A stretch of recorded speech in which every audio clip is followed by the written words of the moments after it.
At 8 o'clock in the morning, the Berkshire town of Windsor is already alive to another working day. Preparations at the castle are well underway. Everything in the staterooms, scene of many state and official occasions, is given detailed and careful attention. And for the men and women who are anxiously making their way to the castle, it's the culmination of many weeks of preparation. It's the day of their investiture at Windsor Castle.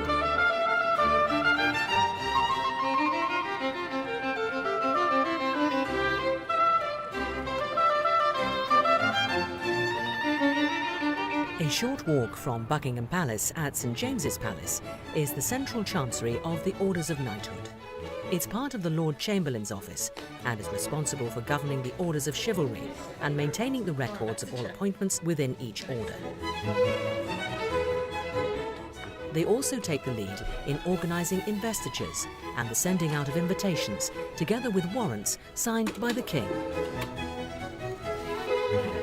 Lindsay, good morning. Can we just confirm some of the numbers that we are expecting for investitures in the next season? Looking at February, investiture X in the morning at Windsor Castle with the Prince of Wales. 65. 65, thank you. Just turning, we've got 4 in March. When the various insignia arrive from the manufacturers, each decoration is very carefully scrutinised for blemishes and then stored in the Central Chancery's vaults to await its recipient.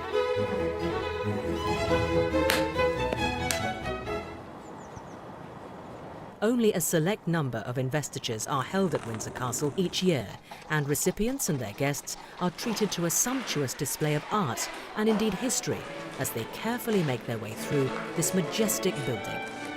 The honours system and the concept of the investiture as we know it today is relatively new, given that the history of the monarchy spans over 1,000 years. Honours for chivalry have been around for centuries, but it was largely due to the King's great-grandfather, George V, who in 1917 established the Order of the British Empire, so that honours could be more widely given to deserving citizens from all walks of life for their contribution to the war effort. With the ending of the First World War and the armistice in 1918, King George extended the range of recipients to include those from the world of science, the arts and literature, as well as the voluntary and charitable sectors.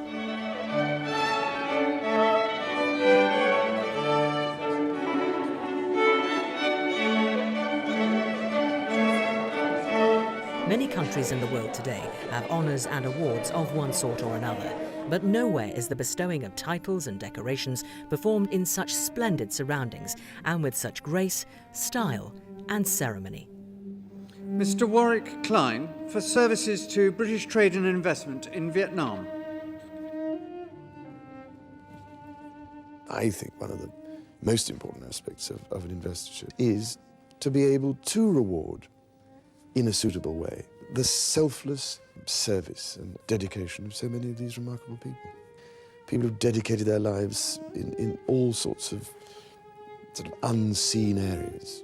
I'm aware, only too aware, that for the vast majority of people who come to investigate, it is a very important moment in their lives when they've been given an honour and a reward and a thank you for all the marvellous things they've done.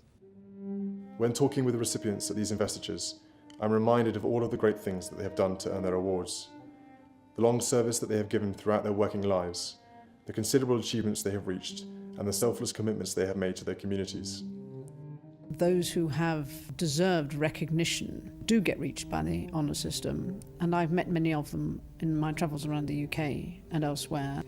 I hope that the example set by these naturally generous and determined people will not be underestimated, and especially that they will have enjoyed the experience of today.